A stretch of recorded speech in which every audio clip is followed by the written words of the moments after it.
Halo semuanya dan kembali lagi di segmen Nostalgia. Nah, dikarenakan dua video kemarin, gue telah membahas serial animasi lawas. Pada kesempatan kali ini, gue akan mengganti pembahasannya menjadi film animasi agar segmen ini bisa lebih bervariatif dan juga kartun lawas yang akan gue bahas berikutnya itu masih memerlukan penelitian yang lebih mendalam. Nah, maka dari itu, film animasi lawas yang akan gue pilih kali ini adalah film animasi yang memiliki tema yang sangat kreatif dan juga berbeda pada masanya, serta baik dari kita pasti tidak menyadari siapakah studio yang membuat animasi ini. Dan yap, animasi yang gue bahas kali ini adalah Bolt. Nah, jadi tanpa menunggu lebih lama lagi, kita langsung masuk aja ke pembahasan dalam 3, 2, 1.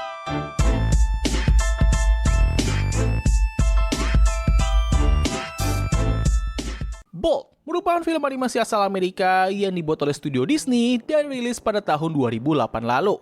Yes, kalian nggak salah dengar, film ini memang merupakan buatan studio Disney. Mungkin baik dari kita sudah mengetahui informasi tersebut, namun buat banyak anak, termasuk gue pribadi pada saat itu, kita semua pasti nggak akan menyangka kalau ini merupakan film buatan Disney apabila kita tidak melihat film ini dari awal pembuka. Hal ini sebenarnya cukup wajar karena film ini sendiri rilis pada masa-masa di mana Disney sedang mengalami kebingungan dalam menentukan wajah mereka di halayak publik. Tidak hanya itu saja, film ini sendiri bahkan juga memiliki cerita atau drama di balik layar yang terbilang cukup rumit. Kisah di balik pembuatan film ini sebenarnya sangatlah menarik dan bahkan gue telah berencana untuk merangkum semuanya di video khusus pada segmen Lost Animation. Nah, maka dari itu, untuk pembahasan mengenai background dari animasi ini, gue bakal menjelaskannya secara sesingkat mungkin. Nah, jadi, semua ini bermula pada tahun 2002, di mana pada saat itu, Disney mempekerjakan Chris Sanders dan juga Jim DeBois selaku kreator dari film animasi Lilo and Stitch untuk mengerjakan sebuah film animasi dengan gaya komputer atau CGI yang diberi nama American Dog. Film ini bakal menceritakan seekor anjing bintang yang bernama Henry bersama dengan seekor kucing yang mengenakan penutup mata dan seekor kelinci radioaktif di mana mereka bertiga akan menjelajahi padang gurun Nevada untuk bisa mencari rumah baru. Proses pengerjaan film ini awalnya berjalan dengan cukup lancar hingga terjadilah peristiwa penyatuan atau merger antara studio Pixar dan juga Disney pada tahun 2006. Dari penyatuan tersebut, John Lasseter yang merupakan salah satu pendiri dari studio Pixar akhirnya ditunjuk untuk mengawasi proses pengerjaan dari proyek film tersebut.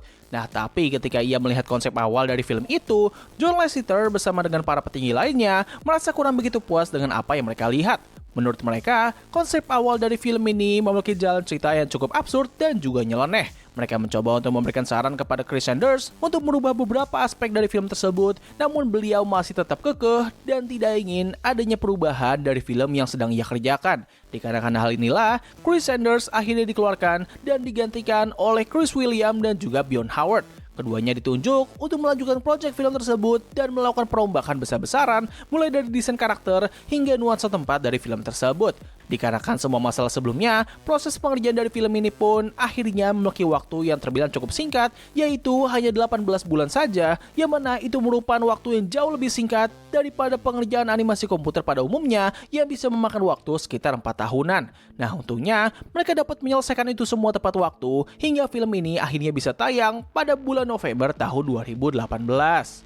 Nah, sebelum masuk ke pembahasan berikutnya, gue pengen ngasih peringatan spoiler karena gue ingin membahas isi cerita dari film ini. Nah, jadi, film ini sendiri bakal menceritakan seekor anjing yang bernama Bolt, di mana dirinya selalu mengira kalau ia merupakan seekor anjing super yang padahal ia sebenarnya hanyalah aktor saja.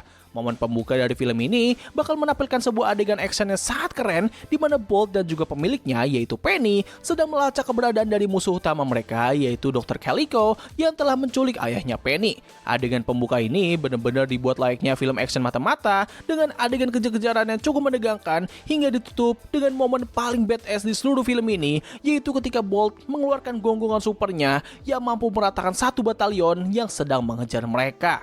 Nah, tapi setelah itu, kita para penonton akan dibuat terkejut karena ternyata itu semua hanyalah acting saja. Buat kita-kita yang baru pertama kali menonton film ini dan tidak tahu menahu mengenai isi ceritanya, momen tersebut jelas membuat baik dari kita pasti bakal sangat terkejut dengan berbagai tanggapan yang berbeda. Ada yang terkagum karena ini merupakan pendekatan cerita yang sangat tidak biasa, tapi ada juga yang cukup kecewa seperti gue pribadi yang merasa terbohongi karena ternyata ini bukanlah film action yang keren.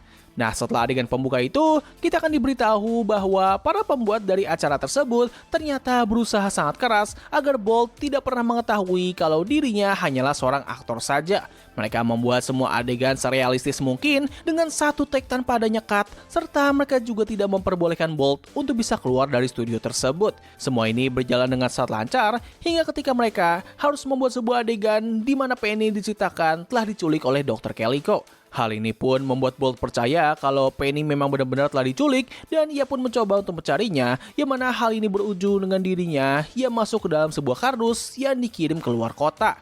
Dari sinilah perjalanan Bolt untuk bisa mencari Penny dan sekaligus mengungkapkan fakta sebenarnya mengenai hidupnya baru saja akan dimulai. Dikarenakan Bolt tidak pernah keluar dari studio dan selalu percaya kalau dirinya adalah seekor anjing super, maka dari itulah di sepanjang cerita ini kita bakal disajikan dengan berbagai adegan yang awkward dan juga cukup memalukan ketika Bolt berusaha membuktikan kalau dirinya adalah seekor anjing super. Dalam awal petualangannya, ia akan bertemu dengan seekor kucing hitam yang bernama Mittens, di mana ia percaya kalau kucing tersebut merupakan salah satu bawahannya dari Dr. Calico dan ia menahan kucing malang tersebut untuk bisa menuntunnya kepada Penny. Di saat kita dibuat cringe dengan segala kelakuannya Bolt, untungnya mereka berhasil menyimbangkan itu semua dengan kehadiran karakter Mittens. Menurut gua karakternya ini sangatlah lucu, terutama ketika ia menanggapi segala kehaluan yang dikeluarkan oleh anjing tersebut.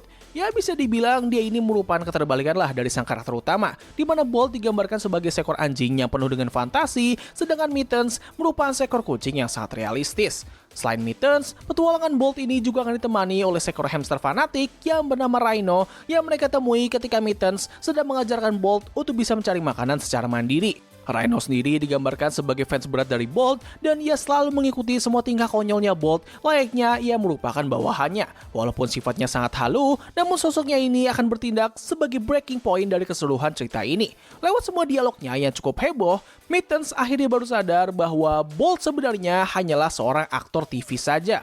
Ia mencoba untuk menyadarkan Bolt mengenai fakta tersebut, serta ia juga mencoba untuk meyakinkannya bahwa Penny tidak benar-benar mencintainya. Bolt awalnya tidak mempercayai semua perkataan tersebut, tapi ketika mereka ditangkap oleh Pest Control dan Rhino berhasil menyelamatkannya, seketika Bolt akhirnya tersadarkan. Dirinya ternyata hanyalah seorang aktor dan bukannya seekor anjing super. Dirinya sempat kehilangan tujuan hidupnya, namun berkat dorongan dari Rhino yang masih percaya bahwa Bolt adalah seekor anjing super, ia berhasil meyakinkan Bolt bahwa meskipun ia tidak memiliki kekuatan, tapi ia masih tetap bisa menjadi seorang pahlawan bagi orang lain. Bolt akhirnya kembali bangkit dan memutuskan untuk menyelamatkan Mittens. Long story short, Mittens berhasil diselamatkan lewat adegan yang sangat keren, di mana mereka seolah-olah seperti sedang menjalankan sebuah misi rahasia. Ketiganya pun kembali bersama dan melanjutkan perjalanan mereka menuju Hollywood, di mana di sepanjang perjalanan tersebut kita akan disajikan dengan adegan montage dari pembangunan chemistry antara Bolt dan juga Mittens. Dari yang sebelumnya mereka saling berlawanan dan tidak akur, kini keduanya menjadi teman yang sangat dekat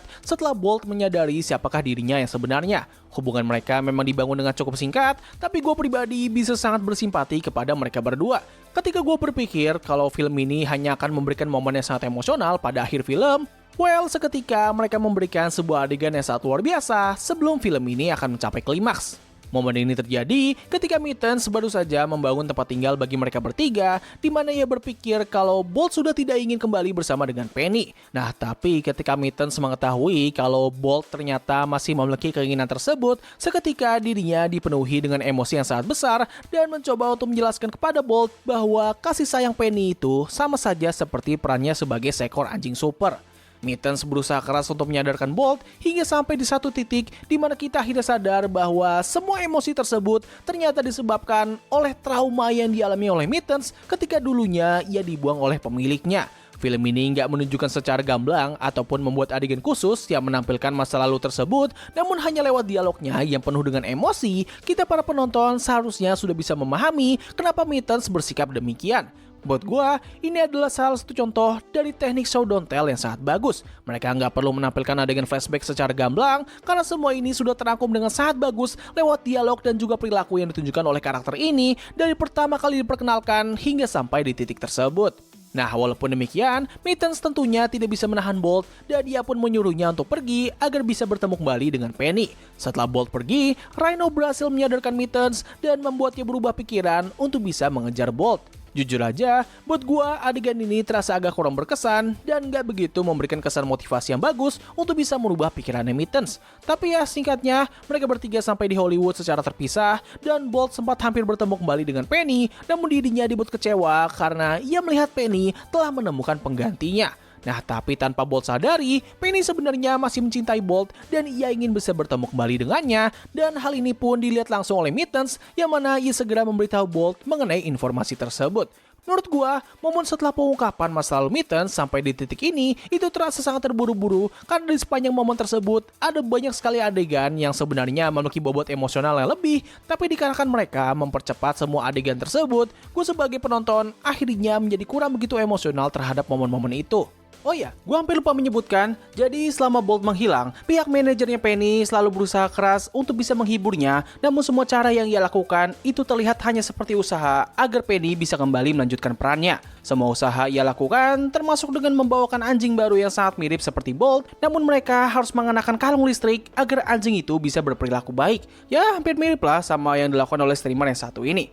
Tapi naas, hal itu malah berakhir buruk di mana anjing tersebut menjadi takut terhadap listrik dan di tengah syuting, ia pun memberontak hingga mengakibatkan studio itu terbakar. Bolt yang telah diberitahu oleh Mittens mengenai informasi barusan segera masuk ke dalam gedung yang telah terbakar untuk bisa mencari Penny. Ia berhasil menemukannya, namun keduanya kini tidak bisa keluar sama sekali. Ketika harapan sudah pupus, Bolt mengeluarkan gonggongan ke sebuah ventilasi udara, yang mana hal itu membuat para pemadam kebakaran berhasil menemukan mereka berdua. Momen ini merupakan simbolisasi yang sangat bagus karena ini menunjukkan bahwa meskipun gonggongannya tidaklah luar biasa ketika di set film, namun gonggongan tersebut sama-sama menjadi senjata terakhir untuk bisa menyelamatkan nyawa mereka berdua. Setelah kejadian itu, ibunya Penny memutuskan untuk berhenti dari acara tersebut dan film ini pun ditutup dengan Bolt, Mittens, dan juga Rhino kini hidup dengan damai bersama dengan keluarganya Penny. Oh ya, gue hampir lupa menyebutkan, jadi acara yang ditinggalkan oleh Penny dan juga Bolt ternyata berhasil menemukan pengganti mereka berdua, tetapi cerita dari acara tersebut kini menjadi sangat aneh dikarenakan kemunculan sosok alien. Adegan ini sebenarnya memiliki banyak sekali makna, di mana beberapa di antaranya adalah itu merupakan perbandingan kontras antara kehidupan Bolt saat ini yang sudah sangat normal, sedangkan acara tersebut kini menjadi semakin absurd dan tidak realistis. Tidak hanya itu saja, adegan itu juga bisa menjadi bentuk komentar terhadap acara-acara televisi yang suka menjadi semakin aneh dan nyeleneh seiring berjalannya cerita karena pihak produser ingin agar acara tersebut tetap tayang, namun mereka tidak memperdulikan kualitas dari acara tersebut.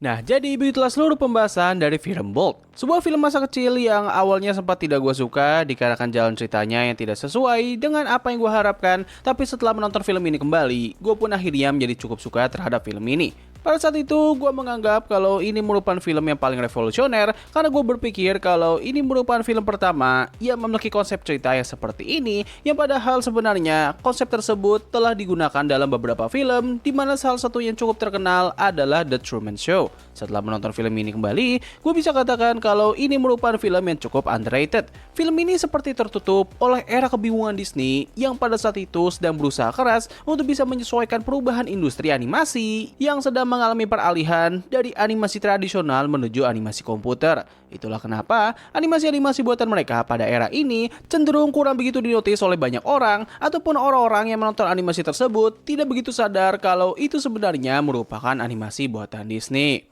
Nah, jadi begitulah yang bisa gue bahas pada video kali ini. Tulis pendapat kalian mengenai film yang gue bahas kali ini di kolom komentar di bawah. Apakah kalian suka atau tidak? Tulis pendapat kalian. Jadi terima kasih atas waktu yang telah kalian luangkan untuk menonton video gue. Gue undur diri, sampai ketemu lagi di video selanjutnya. Bye!